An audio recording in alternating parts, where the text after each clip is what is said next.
And in California, a judge has ordered San Diego strip clubs to be reopened. Apparently, not being able to get a lap dance infringes on free speech.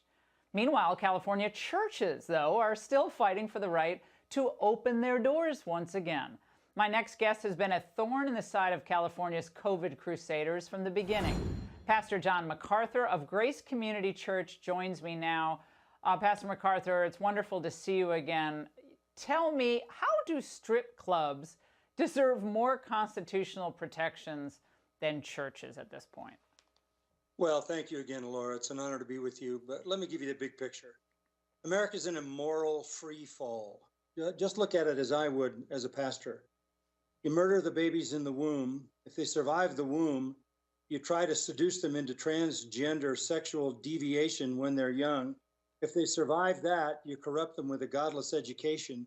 If they survive that, you have divorce in the family. And if they grow to be adults, you drown them in a sea of pornography. This is a nation so far down in the sewer of immorality and wickedness that nothing surprises me. In fact, I would be shocked if a judge said, open all the churches and close all the strip clubs. Well, the LA Times previously reported this about your church, saying coronavirus outbreak strikes LA megachurch that defied public health orders, but that ended up, of course, being not true. So tell us what really happened, because the last time we had you on, you were inspiring me because I'm a Roman Catholic, and a lot of my Catholic, churches very limited in who could go, and just kind of rolled over, at least early on. They got better as time went on. But tell me what happened there with the LA Times claim. Well, we had 3 part-time security guards who went to some event somewhere. I guess they were checked and tested positive for whatever that's worth. These were 3 part-time security guards. None of them was ill, and within a few days they were back at work.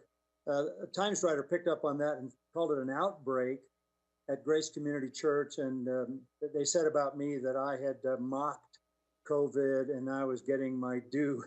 As it turned out, 10 days later, the health department came by the church and said there's no evidence of any COVID here at all. They sent us a letter and said you are removed from our website as having had any outbreak at all. So we're talking about 6,000-7,000 people have been in church for months, Sunday after Sunday, no one ill, no one in the hospital, and no one dies. We're like a living illustration of the narrative of COVID being a lie. Well, Pastor, I actually think seeing Gavin Newsom, at that swanky restaurant, with his friends, no masks on, they're all close together. It's more than hypocrisy. That's the easy thing to say. To me, it speaks to he doesn't really believe what he's saying about COVID.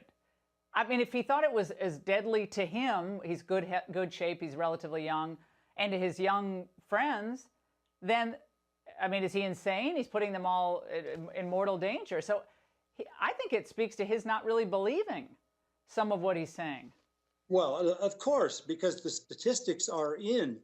99% of the people in California are not going to have any effect from COVID. We know those statistics. So what is going on? A little bit of history, just a quick run through history, all the way back to Julius Caesar, go to Napoleon, come into the modern era, every revolution, including Hitler's revolution and the revolution in Russia, every revolution took place in a time when the powers of the people in authority were enlarged because of a supposed emergency. Power-hungry people are using this emergency to gain greater power. This is historic. This is nothing new. And if people don't fight back, they're going to fall victim to whatever the intention of this revolution is. Pastor, thank you for staying open. Thank you for fighting for the truth of the gospel. We really, really appreciate it. And speak